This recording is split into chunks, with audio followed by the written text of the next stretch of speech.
Shalom jemaat sekalian, selamat hari Minggu dan selamat beribadah secara online bersama GKI Darmo Satelit. Kami doakan jemaat terkasih selalu dalam keadaan sehat dan kami terus berdoa agar pandemi ini dapat segera berlalu. Kebaktian minggu ini akan dilayani oleh Pendeta Wahyu Satria Wibowo PhD, dosen Doktor Teologi Universitas Kristen Duta Wacana Yogyakarta, dengan tema Hidup Kudus di Tengah Arus Dunia. Kami atas nama Majelis Jemaat dan Jemaat GKI Darmo Satelit mengucapkan terima kasih atas pelayanannya. Tuhan memberkati. Kami juga menghimbau jemaat sekalian untuk mengikuti ibadah ini dari awal sampai akhir. Berikut adalah warta lisan yang dapat jemaat ketahui.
Shalom jemaat yang dikasihi dalam Yesus Kristus, bagaimana kabarnya? Semoga jemaat selalu sehat-sehat saja dan selalu tetap dalam perlindungan Tuhan. Gimana nih jemaat, sudah pada ikut lombanya belum? Nantikan ya jemaat, pemenangnya akan diumumkan di ibadah online di Warta Jemaat pada tanggal 4 Oktober 2020 hanya di channel YouTube GKI Dasa. Jangan lupa jemaat ya untuk selalu subscribe dan tekan loncengnya supaya bisa menerima notifikasi berupa update maupun informasi yang terkait dalam kegiatan gereja. Tuhan Yesus memberkati. Marilah kita menyiapkan diri untuk memasuki kebaktian ini dengan bangkit berdiri dan bersama menyanyikan NKB 30 bait yang pertama dan ketiga, Dikau Allah ku sembah.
Saudara-saudara yang dikasihi oleh Tuhan Yesus Kristus, mari kita awali kebaktian ini dengan sebuah pengakuan bahwa kebaktian ini berlangsung di dalam nama Bapa, Putra, dan Roh Kudus.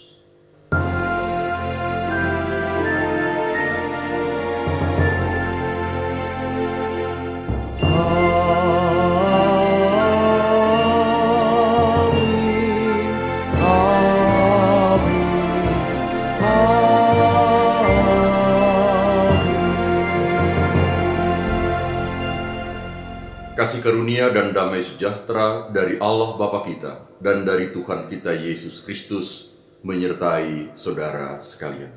Dan menyertai saudara juga.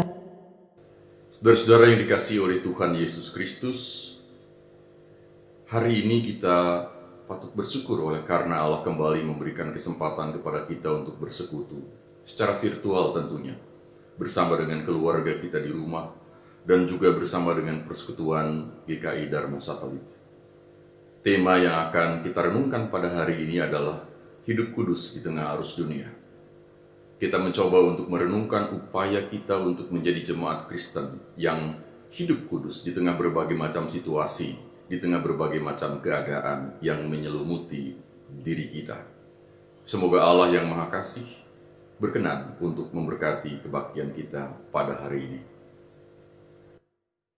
Marilah kita berdoa untuk mengakui dan memohon ampun untuk setiap dosa dan pelanggaran kita. Ya Tuhan, kasihanilah kami anak-anak-Mu yang sering melakukan dosa dan pelanggaran yang sungguh mendukakan hati Tuhan dan sesama kami. Kami memohon belas kasihan-Mu. Kami memohon ampun atas dosa-dosa kami. Kuduskanlah kami agar kami layak masuk lebih dalam lagi dalam ibadah kami hari ini.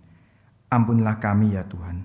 Beri kami kekuatan untuk dapat hidup kudus di tengah arus dunia ini. Demi Kristus kami memohon ampun. Amin. Bagi setiap kita yang sudah diampuni dosanya, maka terimalah berita anugerah dari Tuhan. Saudara-saudara yang dikasihi oleh Tuhan Yesus Kristus, berita anugerah akan saya bacakan dari 1 Yohanes pasal 2, ayat 1b dan ayatnya yang kedua, yang mengatakan demikian.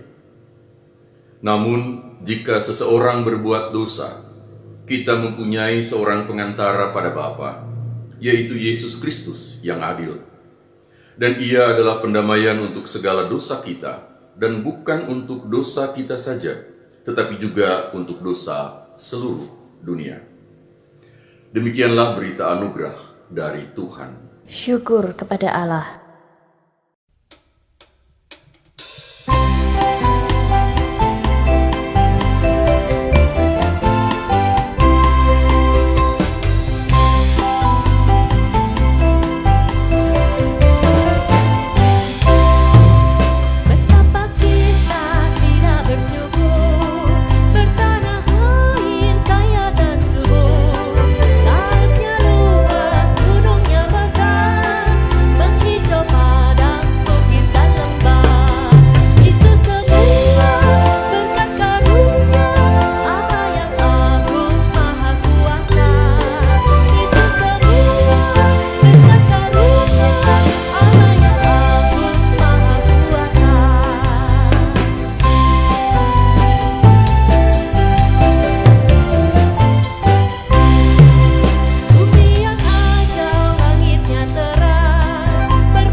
Saudara-saudara yang dikasihi oleh Tuhan Yesus Kristus, kita akan mempersiapkan diri untuk membaca dan merenungkan firman Tuhan.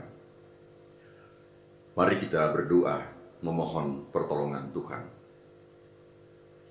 Ya Tuhan, Allah pencipta langit dan bumi, Allah yang senantiasa memelihara dan mengasihi kehidupan kami, Allah yang kami kenal di dalam diri Putra-Mu, Yesus Kristus penebus dan juru selamat kami. Kami mengucap syukur Allah berkenan untuk hadir berkarya dalam kehidupan kami. Saat ini kami hendak membaca dan merenungkan firman-Mu yang akan menjadi pelita dalam kami menempuh perjalanan di tengah dunia ini. Firman yang akan memberikan pedoman, pegangan, tuntunan sekaligus teguran di tengah arus kehidupan saat ini. Kiranya Roh-Mu yang kudus ada bersama dengan kami, menolong dan menopang kami. sehingga kami memperoleh pengertian untuk terus-menerus mendekatkan diri pada firman-Mu. Kami memperoleh pengertian untuk memahami firman-Mu di tengah kehidupan ini. Kami yakini di dalam firman Tuhan ada kebenaran. Kebenaran yang akan membawa kami pada hidup yang sejati. Dalam nama Tuhan Yesus, kami berdoa. Amin. Saudara-saudara yang dikasihi oleh Tuhan Yesus Kristus, bacaan kita pada pagi hari ini adalah dari surat Rasul Paulus kepada jemaat di Kolose pasal 3, ayat 5 sampai dengan ayat yang ke-6. Kolose pasal 3, ayat 5 sampai dengan ayat yang ke-6.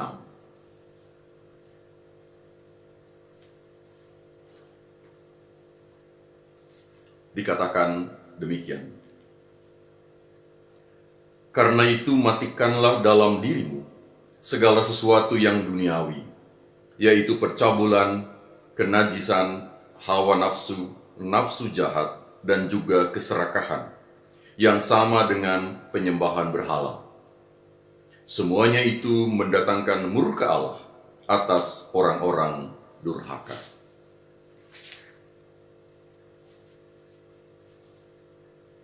Demikian firman Tuhan. Yang berbahagia adalah mereka yang mendengar firman Allah dan memelihara di dalam kehidupannya sehari-hari.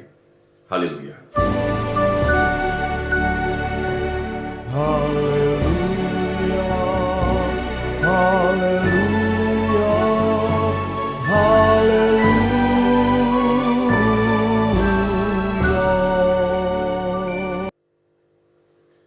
Saudara-saudara yang dikasihi oleh Tuhan Yesus Kristus, selamat hari Minggu. Semoga saudara-saudara berada dalam keadaan sejahtera di tengah situasi pandemi yang masih menyelimuti bangsa kita, di tengah situasi prihatin yang masih menghinggapi hampir seluruh umat manusia di seluruh penjuru dunia. Semoga kita masih diberikan kesempatan oleh Allah untuk bisa bergembira, untuk bisa memetik makna dari seluruh perjalanan kehidupan yang sulit pada saat ini, dan sekaligus belajar sesuatu untuk menghadapi masa depan. Semoga karya Allah senantiasa menolong kita untuk bisa melakukan hal seperti itu. Nah, saudara-saudara yang dikasihi oleh Tuhan Yesus Kristus, Paulus juga menghadapi situasi tertentu ketika dia menuliskan suratnya kepada jemaat di Kolose.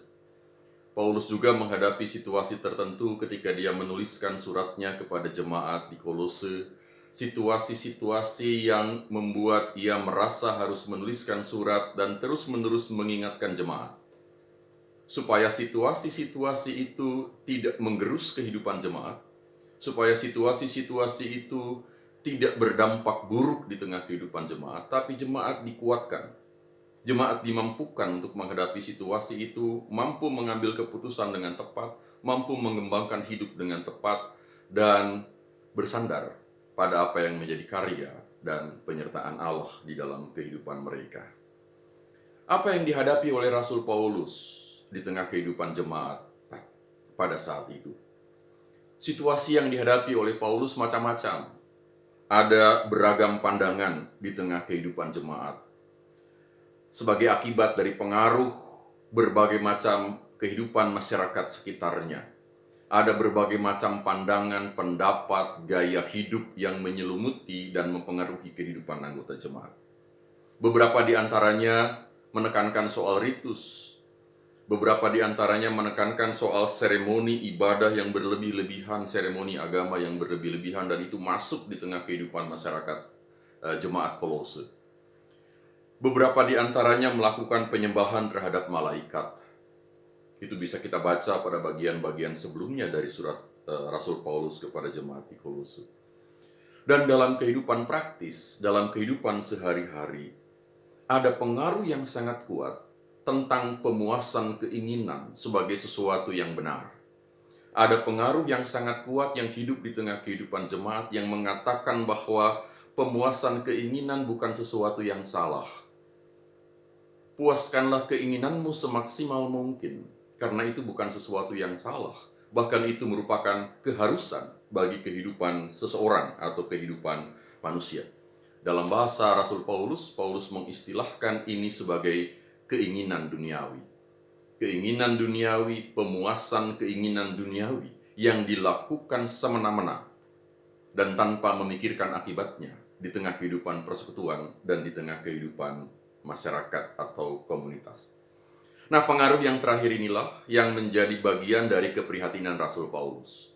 Pengaruh yang terakhir inilah yang kemudian Paulus melihat menimbulkan perpecahan di tengah kehidupan jemaat, di tengah kehidupan jemaat Kolose.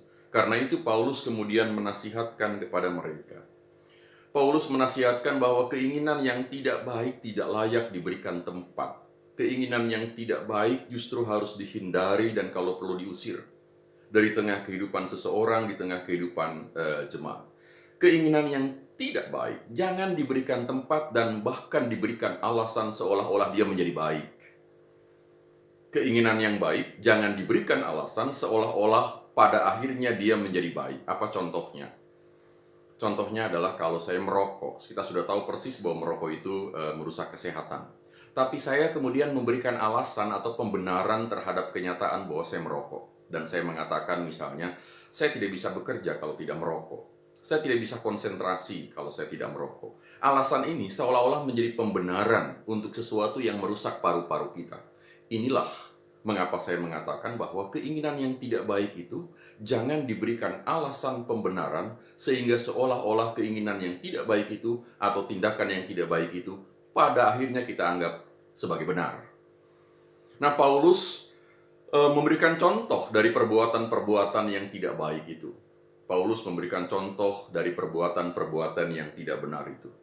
Ada percabulan, kata Rasul Paulus. Ada kenajisan, ada hawa nafsu, ada nafsu jahat, ada keserakahan di tengah kehidupan jemaat yang menggerogoti kehidupan jemaat, yang membawa pengaruh negatif di tengah kehidupan jemaat. Dan Paulus menyamakan seluruh perbuatan itu. Paulus menyamakan seluruh perbuatan itu, yaitu percabulan, kenajisan, hawa nafsu, nafsu jahat, dan keserakahan itu sebagai penyembahan berhala. Kalau kita memaksimalisir seluruh keinginan kita dan akhirnya terjebak pada kenajisan, percabulan, hawa nafsu, nafsu jahat, keserakahan, maka kata Rasul Paulus, itu sama dengan penyembahan berhala. Itu berarti menggantikan syukur dan anugerah karya Tuhan yang ada di tengah kehidupan kita dengan sesuatu yang lain, yang menghasilkan percabulan, yang menghasilkan kenajisan, yang menghasilkan nafsu jahat dan keserakahan. Inti dari penyembahan berhala itu kan sebetulnya saya menggantikan Allah dalam diri kita dengan sesuatu yang lain. Sesuatu yang lain itu adalah keinginan. Sesuatu yang lain itu adalah nafsu jahat kita. Sesuatu yang lain itu adalah kebiasaan-kebiasaan kita yang tidak baik, dan ketika kita mencoba untuk menghindarinya atau memutusnya ternyata tidak bisa, dan kita menganggap sudahlah, saya tidak bisa hidup tanpa itu. Itulah yang disebut dengan penyembahan berhala, menjadikan keinginan itu sebagai pusat dari kehidupan kita. Nah, Paulus mengingatkan agar jemaat Kolose waspada terhadap hal-hal yang seperti itu. Kalau mereka waspada, mereka kemudian bisa mengantisipasi dan mereka kemudian bisa menghindarkan diri dari hal-hal seperti itu. Maka jemaat Kolose akan tampil sebagai jemaat yang betul-betul menunjukkan cara hidup yang berpusat kepada Kristus. Jemaat Kolose akan betul-betul tampil sebagai jemaat yang menunjukkan diri bahwa Kristus menjadi bagian yang sudah menebus kehidupannya. Komunitas yang berbeda dari dunia yang ada di sekitarnya. Komunitas yang berbeda dari masyarakat yang ada di sekitarnya. Nah, pada ayat-ayat selanjutnya, Paulus mengemukakan mengapa jemaat Kolose, jemaat Kristen harus meninggalkan semua perbuatan itu. Alasannya bagi Paulus adalah bahwa kita sudah dikuduskan oleh Allah. Dikuduskan berarti disendirikan. Kita sudah dikuduskan oleh Allah, disendirikan oleh Allah. Melalui apa? Melalui kematian dan kebangkitan Kristus. Kita sudah disendirikan oleh Allah, kita sudah dikuduskan oleh Allah melalui apa? Melalui pengorbanan Kristus di atas kayu salib, kematian dan kebangkitannya. Penebusan Kristuslah yang menyebabkan saya sekarang menjalani kehidupan dengan cara yang baru. Menjalani kehidupan dengan cara yang berbeda dari yang sebelum-sebelumnya. Nah, perbuatan-perbuatan yang merusak kehidupan kita adalah perbuatan-perbuatan yang pada akhirnya harus kita hindari. Kita berjuang untuk menghindari itu, karena kita ingin menunjukkan bahwa kita adalah orang-orang yang sudah ditebus oleh Allah. Karena itu dengan sangat keras, Paulus mengingatkan jemaat untuk menghindari semuanya itu. Nah, saudara-saudara yang dikasihi oleh Tuhan Yesus Kristus, Bapak-bapak gereja 1500 tahun yang lalu, 1600 tahun yang lalu, pada abad keempat atau abad kelima, mencoba merumuskan sikap Rasul Paulus ini. Mencoba untuk merumuskan sikap Rasul Paulus, dan juga tentu saja dikombinasikan dengan teks-teks Alkitab yang lain. Dan mereka kemudian merumuskan ada 7 dosa besar yang harus dihindari oleh kehidupan Kristen, dihindari oleh orang-orang Kristen dalam kehidupan persekutuan dan kehidupan di tengah komunitas. Dan ada 7 keutamaan besar yang harus dilakukan oleh mereka yang percaya kepada Kristus.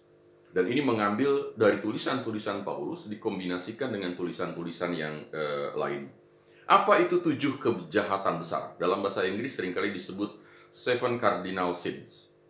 7 kejahatan besar, 7 dosa besar, 7 dosa utama yang harus dihindari oleh pengikut Kristus di tengah kehidupan ini. Yang pertama adalah seperti yang dikemukakan oleh Paulus pada jemaat di Kolose, hawa nafsu. Hawa nafsu berkaitan dengan hal-hal seksual, berkaitan dengan semua yang berhubungan dengan kenikmatan tubuh. Dalam konteks jemaat Kolose, dalam konteks beberapa jemaat di Perjanjian Baru, itu biasanya dikaitkan dengan pelacuran. Namun tentu saja kita bisa memperluas hal ini. Bukan hanya pelacuran, tetapi hawa nafsu yang tidak terkendali, sehingga kemudian melanggar nilai, melanggar norma, melanggar ikatan-ikatan, melanggar sumpah, melanggar ikrar, melanggar tatanan-tatanan yang ada. Seksualitas sejak zaman dulu menjadi komoditas. Karena itu menjadi godaan besar di tengah kehidupan jemaat Kolose dan jemaat-jemaat Perjanjian Baru. Bahkan kita mengenal ada yang disebut dengan pelacuran bakti. Upacara-upacara religius tertentu dalam tradisi agama-agama tertentu yang kemudian diakhiri dengan pelacuran. Nah, sampai sekarang hal-hal yang bersifat seksual seringkali kemudian menjadi komoditi. Bahkan perempuan-perempuan diperjualbelikan, diperdagangkan, termasuk anak-anak kemudian diperdagangkan. Inilah dosa besar yang pertama. Inilah kejahatan besar yang pertama yang harus dihindari oleh jemaat. Kejahatan yang kedua, dosa besar yang kedua yang harus dihindari oleh jemaat, oleh orang Kristen itu adalah rakus. Bukan hanya hawa nafsu seksual yang harus diberikan tempat dengan benar, tetapi juga dosa besar berikutnya adalah rakus. Kerakusan adalah hasrat berlebihan, terutama terhadap makanan dan minuman, sehingga pada akhirnya kita menjadi mabuk, pada akhirnya kita membuang-buang makanan, padahal ada begitu banyak orang yang membutuhkan makanan itu. Rakus adalah mengambil segala sesuatu untuk dirinya sendiri, dan separuhnya kemudian dibuang. Agustinus, seorang bapak gereja, itu mengemukakan betapa kerakusan pernah menguasai dirinya. Dia memakan sesuatu, belum selesai dimakan, dia buang dengan seenaknya. Dia memakan sesuatu, belum selesai dimakan, belum habis dimakan, baru 3/4-nya barangkali atau baru sepertiganya, dia buang. Padahal ada begitu banyak orang yang membutuhkan makanan. Itulah yang disebut dengan kerakusan. Kerakusan berarti hasrat berlebihan, sehingga kita kemudian tidak menaruh perhatian kepada orang-orang di sekitar kita tentang makanan dan minuman. Itu dosa yang kedua, dosa besar yang kedua. Dosa besar yang ketiga adalah ketamakan. Apa artinya ketamakan? Ketamakan adalah merengkuh semua untuk dirinya tanpa batas. Saya tidak tahu di mana batas saya untuk bisa merengkuh semuanya itu. Sejauh saya bisa, saya rengkuh semua. Walaupun pada akhirnya harus sikut sana dan sikut sini. Istilah yang dikemukakan oleh Rasul Paulus di sini adalah keserakahan, ketamakan. Paulus dan bapak-bapak gereja sadar betul bahwa ketamakan keserakahan akan menghancurkan komunitas manusia. Ketamakan dan keserakahan akan menghancurkan kita bersama. Perhatikanlah betapa banyak gereja-gereja yang bersengketa sampai ke pengadilan oleh karena ketamakan. Dan mereka tidak menganggap itu sebagai dosa. Begitu banyak gereja-gereja yang berselisih gara-gara harta benda, dan ujung-ujungnya adalah ketamakan. Begitu banyak keluarga-keluarga yang pecah oleh karena warisan, memperebutkan warisan, dan pada ujungnya yang ada adalah ketamakan. Paulus dan bapak-bapak gereja sadar betul bahwa ketamakan bisa menghancurkan kehidupan manusia. Itu dosa besar yang ketiga. Dosa besar yang keempat adalah kesombongan. Kesombongan berarti menempatkan diri lebih daripada orang lain. Kesombongan berarti menempatkan saya sebagai yang lebih penting daripada orang lain dan pada akhirnya merendahkan orang lain. Itu dosa besar yang keempat. Dosa besar yang kelima adalah iri hati. Iri hati adalah dosa yang terselip jauh di dalam batin kita. Orang barangkali tidak tahu bahwa kita iri hati. Yang tahu adalah batin kita. Iri hati selalu merasa kurang senang terhadap kelebihan orang lain. Iri hati selalu merasa kurang nyaman kalau orang lain lebih daripada saya. Orang lain mendapatkan A, mendapatkan B, dan saya selalu merasa kurang senang untuk hal-hal seperti itu. Ini sebetulnya jauh melekat dalam batin kita, dan biasanya kita yang tahu apakah kita iri atau tidak. Suka membandingkan diri dengan orang lain dan pada akhirnya kemudian kita merasa tidak tenang. Ingat-ingat, ini dosa yang kelima. Iri hati, dosa besar yang kelima yang harus dihindari. Kemudian yang keenam adalah dosa besar yang keenam adalah kemarahan. Bukan berarti kita tidak boleh marah. Yesus juga marah. Tetapi kemarahan di sini adalah marah oleh karena ketidakmampuan untuk mengontrol emosi, sehingga menghasilkan kekerasan. Marah yang menunjukkan bahwa orang itu tidak punya kemampuan untuk mengontrol diri dengan baik dan menyampaikan unek-uneknya atau menyampaikan pendapatnya dengan tepat. Dan akhirnya yang terjadi adalah kekerasan. Kemudian yang terakhir, dosa besar yang terakhir adalah kemalasan. Mungkin kita tidak menganggap kemalasan sebagai dosa besar, tetapi bapak-bapak gereja sudah melihat itu sebagai dosa besar. Kemalasan adalah ketidakpedulian terhadap segala sesuatu, termasuk hal-hal yang bersifat rohani. Kemalasan adalah ketidakpedulian kita terhadap segala sesuatu dan tidak mau mengembangkan segala sesuatu. Saya punya potensi, tapi saya tidak peduli terhadap potensi yang Tuhan anugerahkan kepada kita. Jemaat kita punya potensi, tapi kita tidak peduli terhadap potensi jemaat kita yang dianugerahkan kepada kita. Saya punya banyak peluang dan kesempatan, tetapi saya tidak menggunakan peluang dan kesempatan itu. Jemaat kita punya banyak peluang dan kesempatan untuk melayani di tengah kehidupan masyarakat, tapi juga tidak menggunakan kesempatan dan peluang itu untuk melayani dengan baik di tengah kehidupan masyarakat. Itulah dosa besar yang terakhir, kemalasan.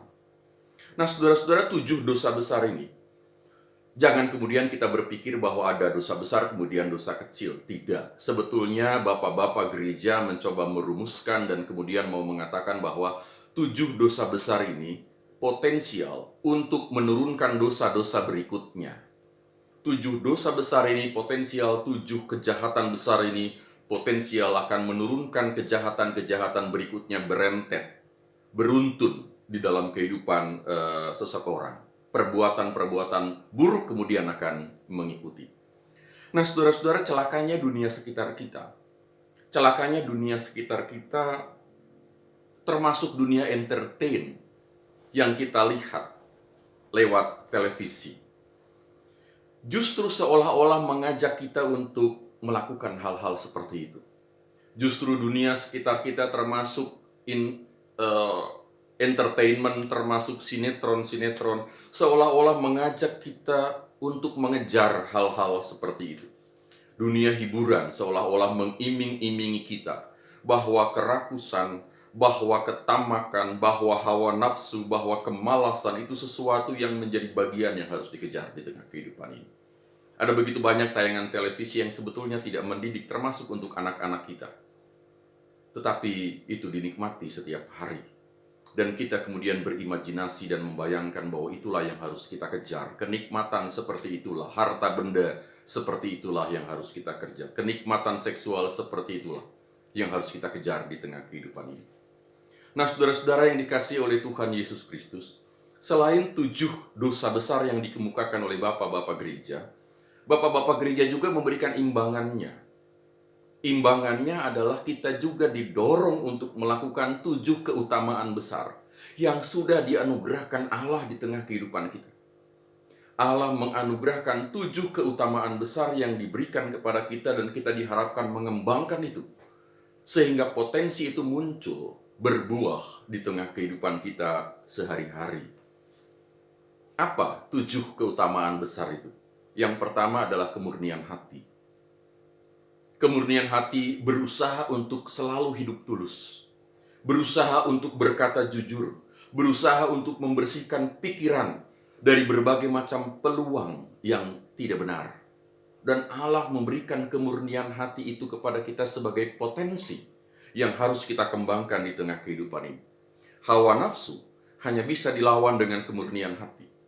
Hawa nafsu hanya bisa dilawan dengan kemampuan untuk menyingkirkan pikiran-pikiran negatif, pikiran-pikiran yang tidak baik, yang mengajak kita untuk mewujudkan pikiran itu dalam bentuk tindakan konkret.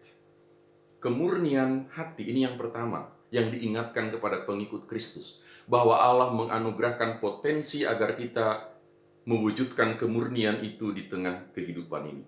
Berkata jujur itu bukan hal mudah, saudara-saudara. Begitu kita melakukan kesalahan, maka kecenderungannya adalah kita menutup kesalahan itu dengan kebohongan, dan kebohongan. Begitu kita melakukan kesalahan, jarang sekali ada orang yang terbuka dan mengatakan, saya memang melakukan hal itu. Saya minta ampun dan saya bersedia untuk menerima resikonya. Kita akan berdalih sedemikian rupa seolah-olah membenarkan apa yang kita lakukan. Kita akan mencari pembenaran setengah mati untuk menunjukkan bahwa ini bukan salah saya. Pengaruh orang lainlah yang menyebabkan saya seperti itu. Ini bukan salah saya. Orang lainlah yang mendorong saya untuk berbuat seperti itu. Kemurnian hati akan langsung mengatakan, ya, dan karena itu saya memohon ampun. Kemurnian hati selalu mengupayakan kejujuran di tengah kehidupan ini, termasuk ketika dia melakukan kesalahan. Inilah yang pertama.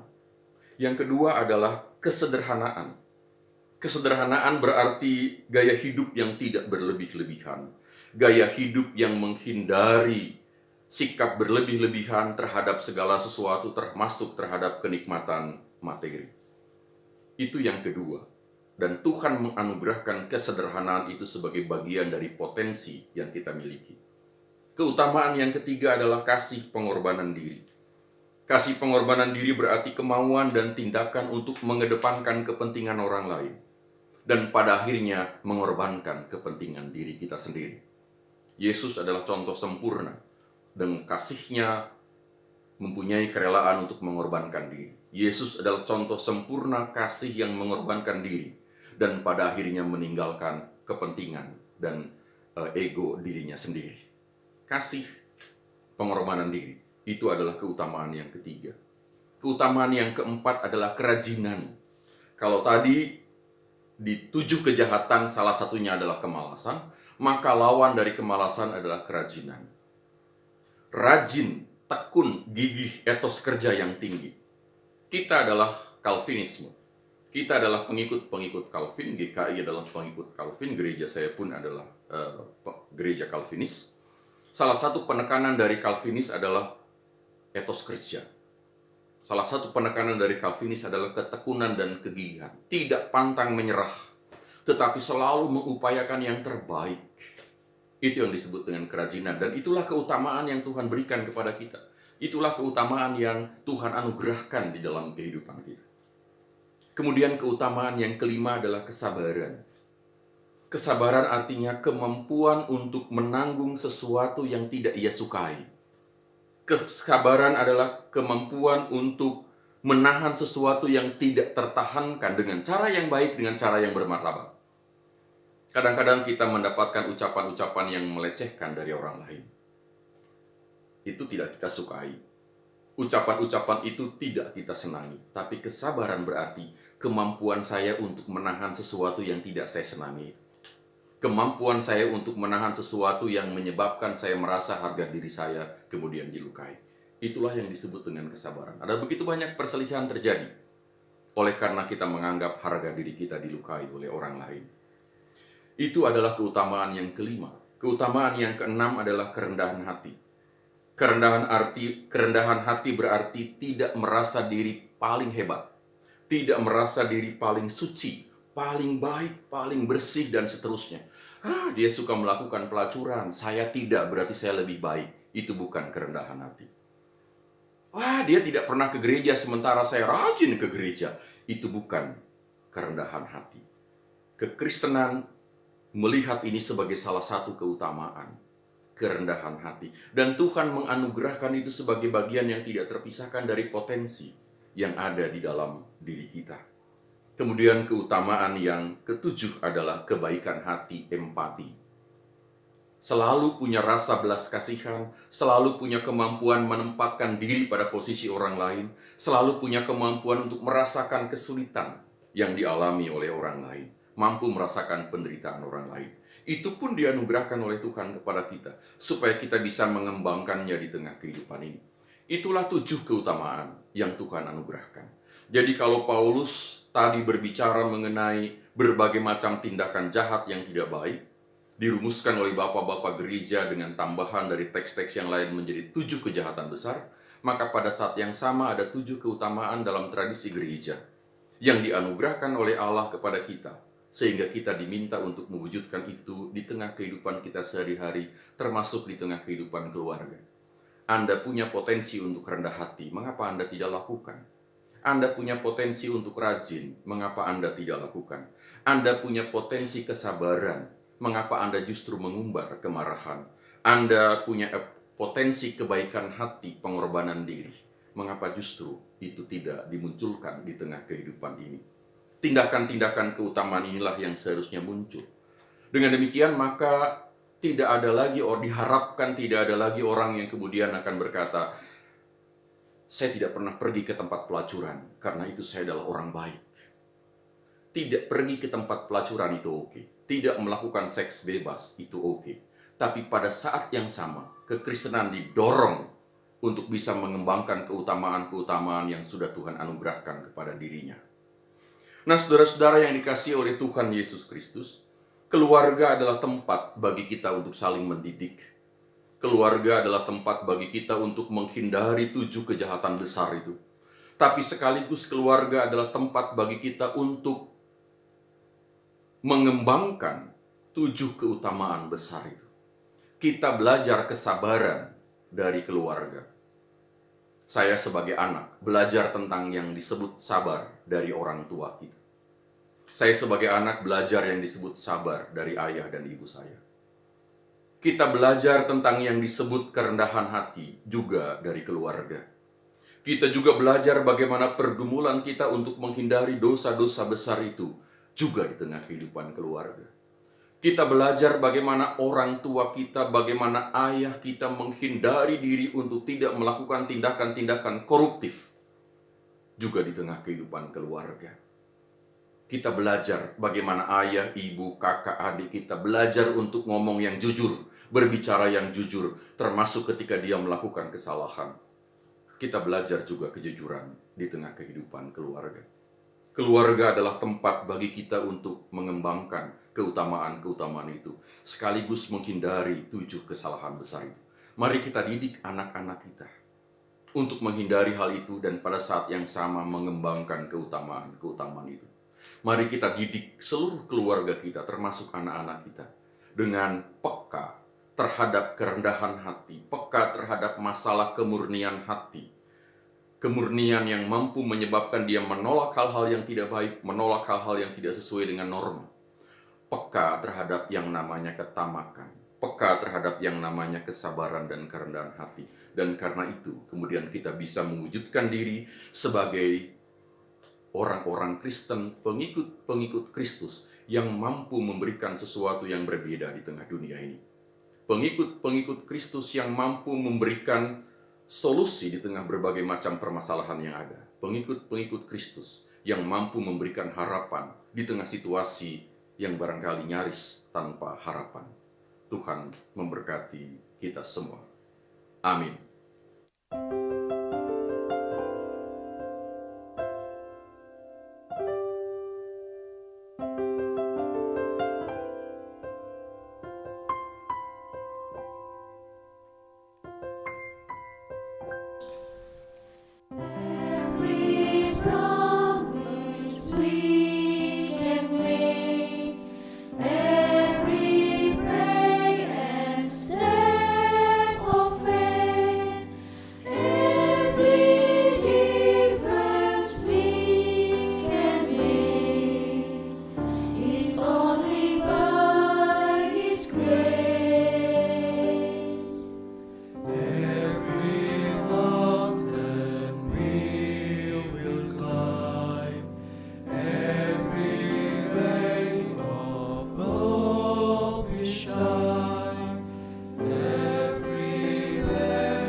Bersama umat Tuhan, di segala abad dan tempat, marilah kita membaharui semangat iman kita dengan menyatakan iman percaya kita menurut pengakuan iman rasuli.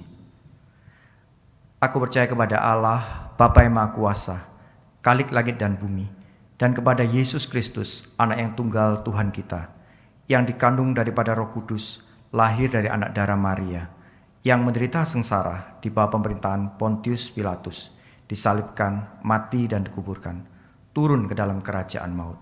Pada hari yang ketiga, bangkit pula dari antara orang mati, naik ke surga, duduk di sebelah kanan Allah, Bapa yang Maha Kuasa, dan dari sana ia akan datang untuk menghakimi orang yang hidup dan yang mati.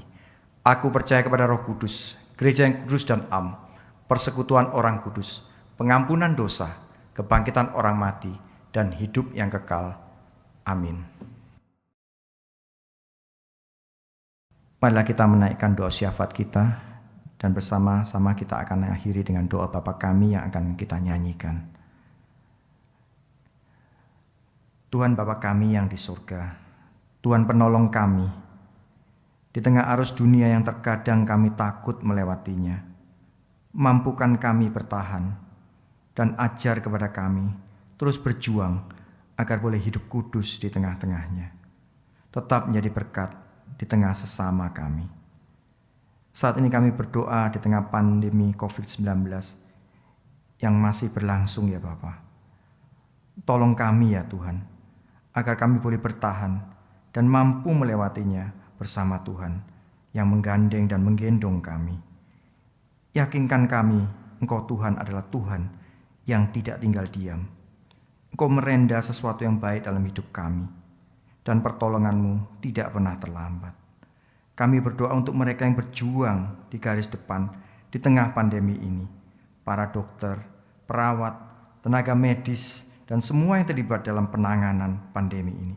Beri mereka kesehatan tubuh, kekuatan dan hikmat Tuhan, agar mereka mampu bertahan dalam merawat dan menolong pasien-pasien yang tertular virus ini. Setiap mereka yang saat ini tengah bergumul dalam kesehatannya, baik karena sakit penyakit ataupun yang lain, ataupun karena COVID-19, Tuhan tolong beri kekuatan dan penghiburan, sembuhkan menurut kasih setia-Mu ya Tuhan. Kami berdoa setiap mereka yang mungkin baru kehilangan anggota keluarganya, Tuhan beri kekuatan dan penghiburan. Sebagai gereja, agar kami di tengah kesulitan ini mampu berperan sebagai gereja yang berkarya, menjadi tangan-tangan ilahi yang bekerja dan berkarya, menolong setiap orang yang membutuhkan, menjadi gereja yang hadir menjawab kesulitan dan kebutuhan umatnya. Kami berdoa untuk mereka yang terdampak secara ekonomi, pekerjaan, ataupun yang lainnya. Tuhan tolong.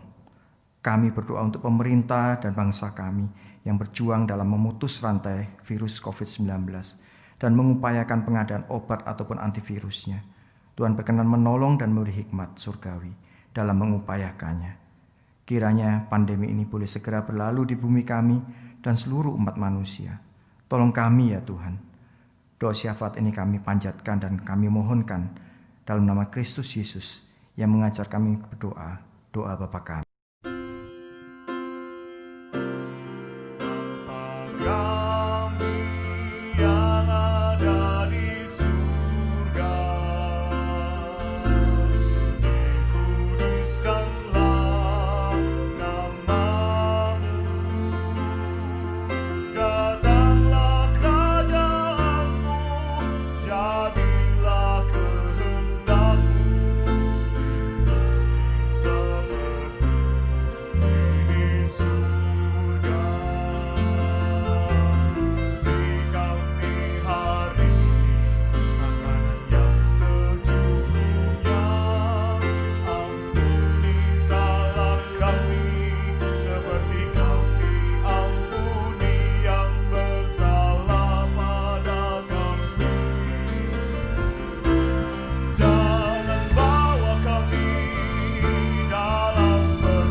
Kita bersyukur bahwa seluruh rangkaian acara Bulan Keluarga dan peringatan ulang tahun GKI Dasa yang ke-31 telah berjalan baik dan lancar.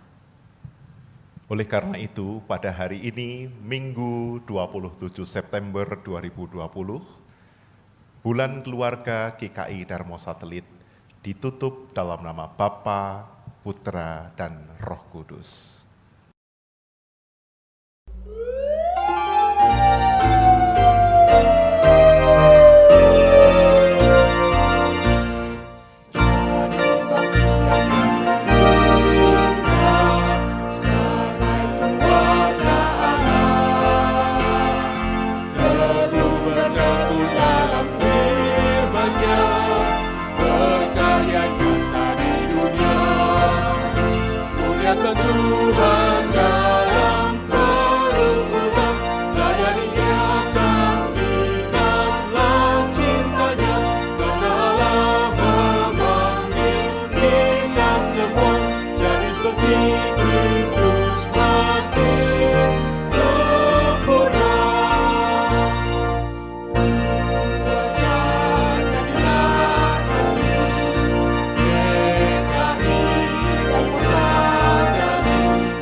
Kini tiba waktunya bagi kita untuk memberikan persembahan. Bagi jemaat yang rindu memberikan ucapan syukur kepada Tuhan melalui gerejanya, dapat diberikan melalui rekening atau QR Code yang tertera pada layar ini. Adapun nats persembahan diambil dari Efesus pasal 5, ayat yang pertama dan kedua. Sebab itu jadilah penurut-penurut Allah, seperti anak-anak yang kekasih, dan hiduplah di dalam kasih, sebagaimana Kristus Yesus juga telah mengasihi kamu, dan telah menyerahkan dirinya untuk kita sebagai persembahan dan yang korban yang harum bagi Allah.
Mari kita bawa persembahan kita di hadapan Tuhan.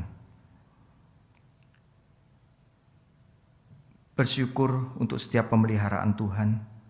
Bersyukur untuk kasih dan penyertaan Tuhan. Berkat-Mu melimpah di hidup kami. Hari ini kami bersyukur untuk kesempatan yang Tuhan beri, di mana kami boleh mempersembahkan sebagian dari berkat yang sudah Tuhan beri dalam hidup kami. Sucikan dan kuduskanlah, agar persembahan ini sungguh berkenan di hadapan Tuhan, dan sungguh dapat dipakai untuk kemuliaan nama Tuhan. Demi Kristus kami berdoa dan mempersembahkan persembahan syukur kami.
Saudara-saudara yang dikasihi oleh Tuhan Yesus Kristus, kita akan memasuki pemutusan dan berkat. Arahkanlah hatimu kepada Tuhan. Kami mengarahkan hati kami kepada Tuhan. Jadilah saksi Kristus. Syukur kepada Allah, Terpujilah Tuhan. kini dan selamanya. Saudara-saudara yang dikasihi oleh Tuhan Yesus Kristus, terimalah berkat-Nya. Tuhan memberkati engkau dan melindungi engkau. Tuhan menyinari engkau dengan wajah-Nya dan memberi engkau kasih karunia. Tuhan menghadapkan wajah-Nya kepadamu dan memberi engkau damai sejahtera. Amin.